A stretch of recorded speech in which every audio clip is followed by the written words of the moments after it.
Do you know that possessive case give trouble to people? Yeah, I know. I need to figure that out. Of course.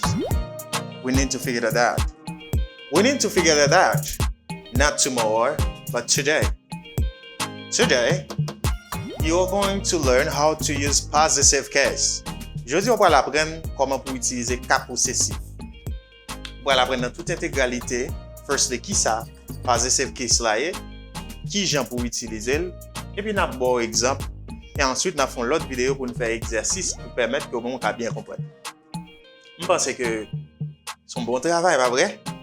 Commencez à partager vidéo, parce que c'est un moyen pour encourager le travail que nous avons fait, supporter lui, parce que nous avons fait pour vous, et ça prend du temps, ça m'a un petit sacrifice parfois pour présenter vidéo pour.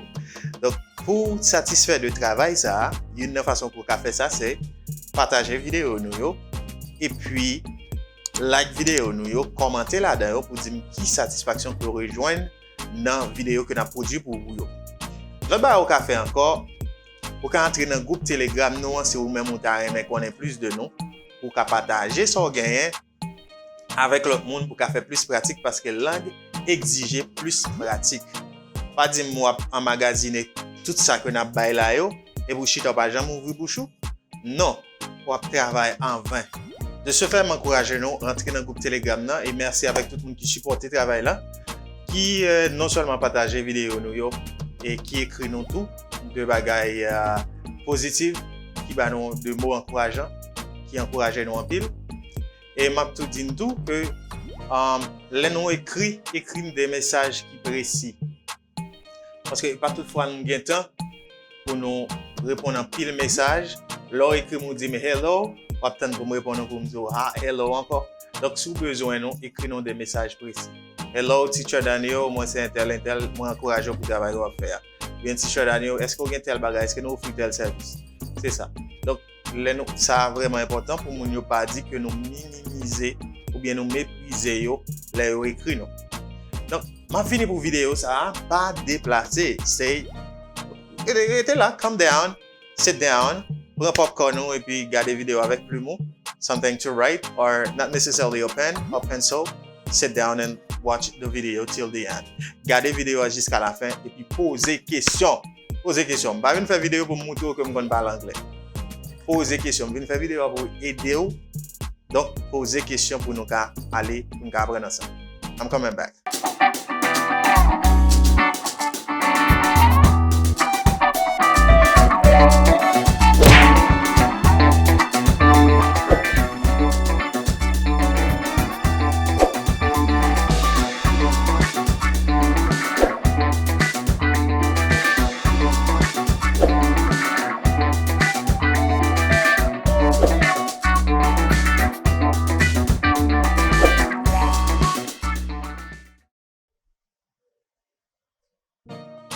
Avocado. I love your avocado. Oh non, mais qui t'aime faire quoi nos avocats? Ah, dame, nos avocats, trop. Okay, welcome back. Nous allons apprendre cas possessif, guys. Possessive case. Bon, c'est des avocats pays. Mon cap garde qui va dans pays avec gagner faire jaloux, non? It's my favorite food. Let's go with possessive case. Possessive case. So possessive case, you use possessive case to say that something is belong to somebody else. Okay, like this marker, if this marker is for Jack, I say it's Jack's marker. That means this marker is belong to Jack. C'est juste pour utiliser cas possessif pour dire que le bagage appartient avec l'autre monde. C'est ça où les cas possessifs là. Let me give you an example because you are Haitian, you can understand even if you are French also. For example, la voiture de Jacques. OK? Les mots la voiture de Jacques. Qui est-ce qui possède des voitures là? C'est Jacques. Et qui ça le possède? Voiture. Donc, vous mettez possesseur avant. En la phrase là, before, you said the car of Jack. La voiture de Jacques. Vous te mettez possesseur après, vous mettez ça le posséder avant, dans la phrase normale là, it's normal. Mais maintenant, quand on va utiliser possessive case, ou à mettre possesseur devant avec ça le possédé. Donc, moi dit Jack, and then you add apostrophe S, okay? And then you say what Jack owns. Ou dit ça, Jack possédé. Okay, you say Jack's car. Jack's car. Or you can say in English, the car of Jack. The car of Jack. But when you use possessive case, you say Jack's car.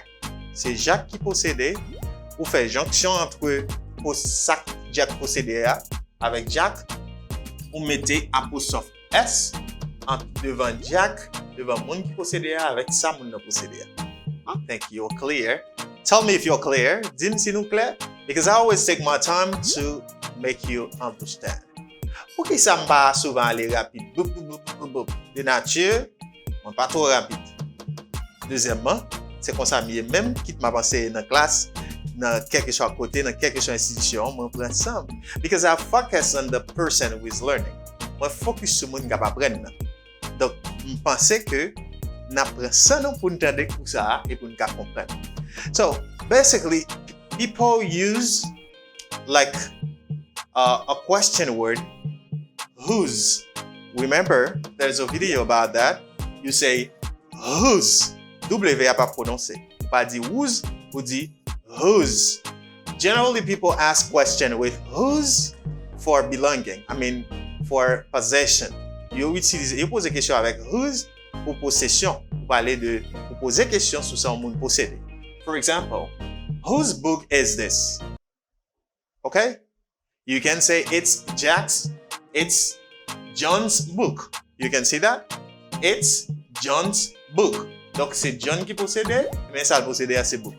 Donc, il utilise cas possessif comme ça. Il va même poser question avec whose. But if you'd like to know more about question words, we have about 2 videos on the channel. You can go to watch them. Nous avons 2 vidéos qui parlent de question words. Ça veut dire mots interrogatifs. Then we parle de whose. So, let's go. So, I'm going to read for you. The possessive case is used with names. And names of persons or names of people, okay? And animals. But it is not used with concrete object names. What do they say? Qui ça blanc dit là? Blanc dit comme ça, yo utilise cas possessif yo avec nom de personnes et d'animaux. Mais ou pas utiliser cas possessif avec des noms d'objets concrets. D'accord? Let me say again. I hope you understand. A bit. Okay, let me be clear. Ou utiliser cas possessif, ça n'a pas là, c'est lorsque on va parler de noms personnes et d'animaux. Ok? Ça veut dire ou utiliser cas possessif pour personne avec animal comme possesseur. D'accord?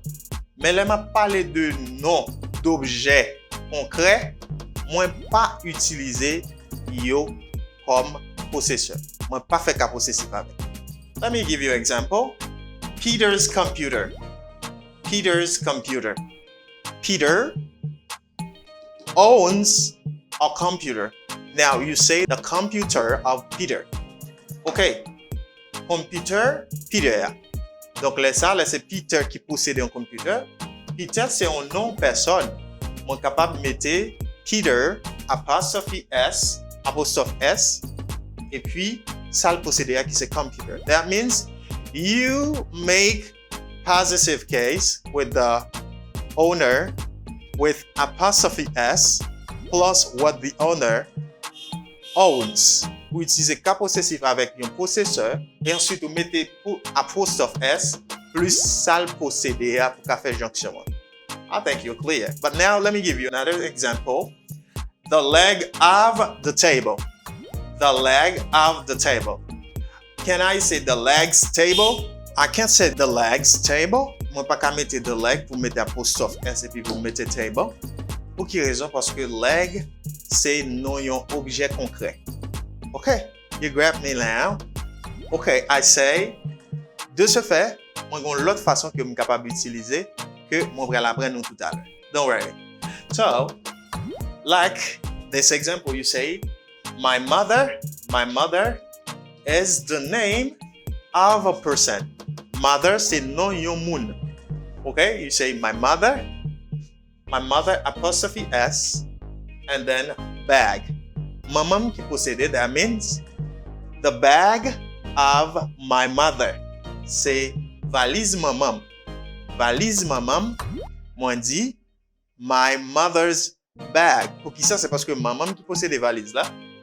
Et bien, moi, mettez apostrophe pour me faire jonction entre maman qui possède plus ça possède. Good. Like the children's room. The children's room. Olivier's bowl. Olivier's bowl. You can see that. Olivier's bowl. These are examples just to make you understand possessive case. Don't worry. It's not only this. Nous déjà fin comprendre que c'est avec non personne et animal que nous utilisons cas possessif, nous faisons cas possessif, nous pas faire avec de non objets concrets. Good. What about plural nouns et non pluriel? Qui j'en fait? What can you do to use when you're using possessive case with plural nouns? For example, the girls' bowl. Why you don't put apostrophe S here? Listen, when you have a plural noun, for example, a noun that is terminated by S to form its plural, you cannot add another apostrophe S. Let me show you that. For example, if I say books, it's a plural noun, books. Est-ce que je peux ajouter un apostrophe S là encore? No. So what can you do? Qui sont café kounya? Qui sont café? They say when you have a plural noun, for example, a noun that is terminated by S especially or ES, simply add apostrophe. Do you understand? Lorsque vous avez un nom qui forme pluriel avec S ou bien ES, terminé par ES, donc leur forme pluriel, il n'y pas ajouter apostrophe S encore. Simply add apostrophe. Là, moi dit, the girls' ball. Ça veut dire ballon, mesdames yo. Girls, filles. Yo déjà au pluriel. Donc, yo déjà terminé par S. I do not add apostrophe S. I just simply add apostrophe. Let me give you another example. Like I say, my friend's house.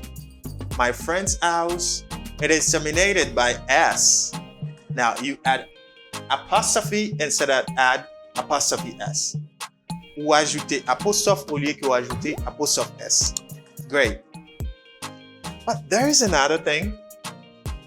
What about irregular plural nouns? Et non qui gagne pluriel irrégulier. Ça veut dire des noms qui pas formés pluriel ni avec S, ni avec ES, ni avec IES. Ça veut dire non qui gagne pluriel régulier. So, on va faire, on va juste mettre apostrophe. Okay, if I say sky, skies, okay, skies. An example. Juste un exemple. T'as toujours gagné S. Okay? T'as toujours gagné S. Même là, c'est IES, t'as toujours gagné S. Okay, for words that form the plural by adding ES, S, and IES, most ayo qui forme pluriel yo en S, ES, IES, most ayo, you do not add apostrophe S when using possessive case. Mosa yo pas ajouter apostrophe S lors former cas possessif pour yo. Donc utiliser ça n'a brûlé des noms. Par exemple, parler des noms que vous mettez au pluriel. Non ça yo pas mettez apostrophe S. Donc mettez seulement apostrophe pour finir. Like the girl's bowl, the friend's house. So, what about irregular plural nouns? Des noms qui forment pluriel yo d'une manière différente, qui va respecter le principe ça que relève irregular plural nouns. But if you'd like to know more about plural nouns, we have video on the channel about that. You can go right after watching this video. You can go to watch this video about plural nouns. Now, what about irregular plural nouns when using possessive case? This is what you should do. Now, you can add apostrophe S. Pour mots qui forment pluriel irrégulier, pour qu'à toujours mettre apostrophe S, it's not problem. Like women c'est plusieurs. Parce que women pas terminé par ni S ni ES, ni IES. Now we say women's clothes. Ça veut dire vêtements mesdames yo. Women's clothes, or the clothes of the women. Now for the children's room, the room of the children. The children's room, you add apostrophe S. Great, great, great, great. Until now. Everything is fine. If you have questions, do not forget to write below in the comment section below to say where you are not clear. Let me go now to show you the difference in two contexts and two sentences. I think you should know that. For example, John and Betty's parents. John and Betty's parents. Some people say, oh, sometimes I make mistake. I didn't know this context. I didn't know this case. But But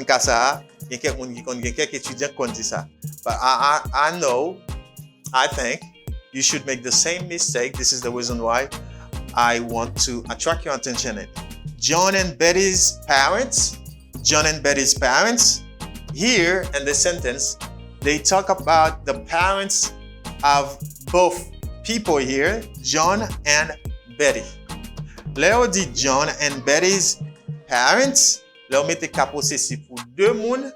Depuis cas possessif la paraît à la fin de dernier moun. Mais cas possessif la dit li englobe tout deux moun yo. Les parents de Betty, de John et de Betty. Les parents de John et de Betty. Parents John et Betty.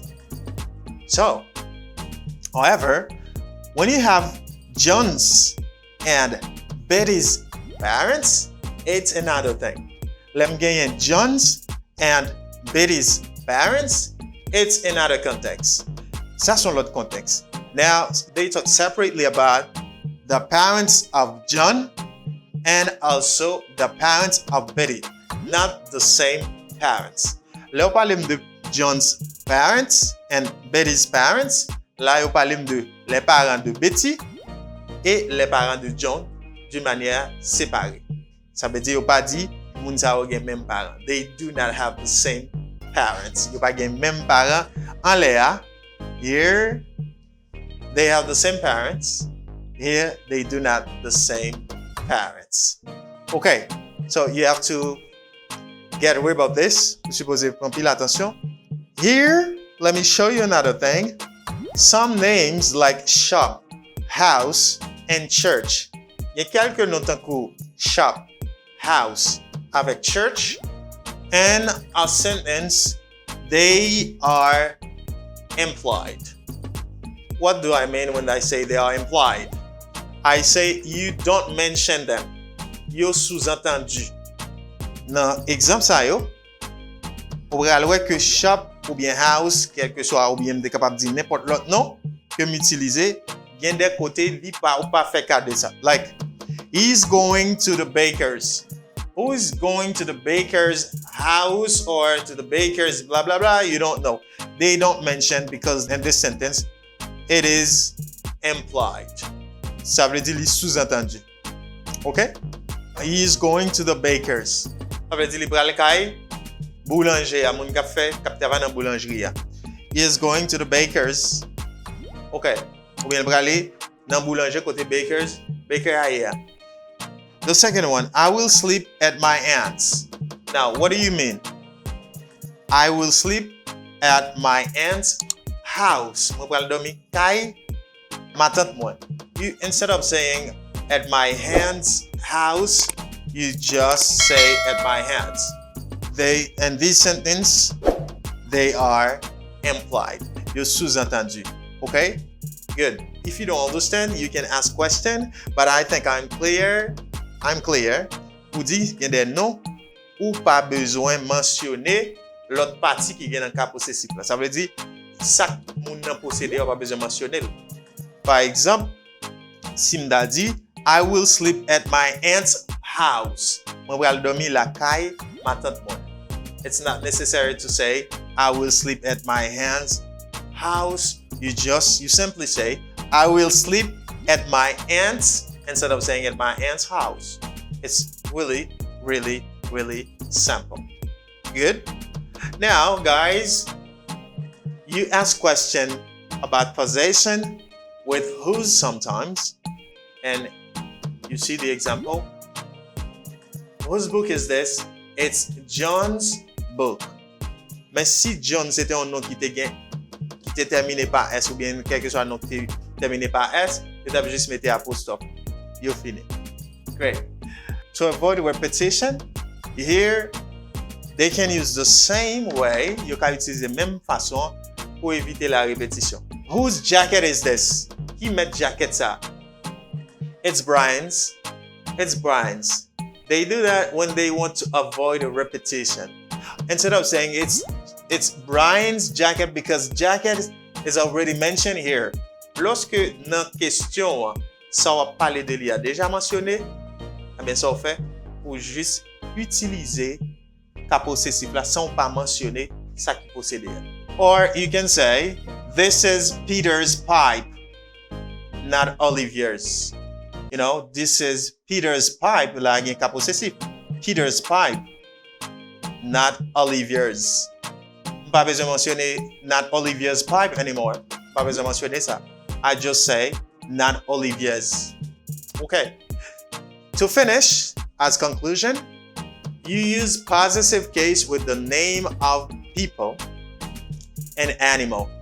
Ou bien avec des noms qui fait référence à personne.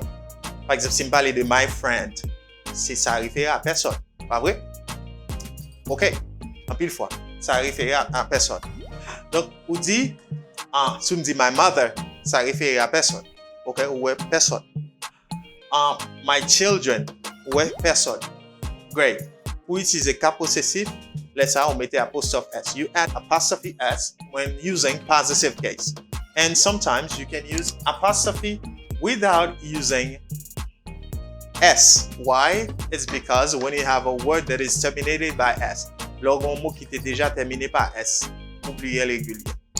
And after, sometimes you can not mention something that people owns in a possessive case. Why? It's because you want to avoid repetition. Parfois, on ne peut pas mentionner ça moun possédé parce que soit dans la question, tu déjà mentionné. Ou du moins, devant des noms, they are just implied. You're juste sous-entendu. D'accord? I think you love it and you learn from it. Whenever you have questions, do not hesitate to ask questions about a case. Even a case that I don't mention here, limite c'est ton cas que je ne pas mentionné là. Please feel free to write below to say if everything is clear for you or if something is not really clear, and I will be happy to make a video for you. Ma content pour me faire une vidéo pour. But I think I explained very well. I take my time and I say everything. Now I know that you can make possessive case. It's Daniel's video. You know, I say Daniel's video. Okay, Daniel's video. I can say Daniel's fans. Daniel's fans. I love you so much. Do not forget when you finish to watch this video, pas oublier l'offre une vidéo ça, pour regarder vidéo qui parle de exercice ou même possessive case là, pour qu'à permettre de comprendre qui bien. All right. Do you love it? Yes, I hope you love it. Pourquoi c'est tout à l'heure dans la vidéo qui parle de exercice là? Yeah.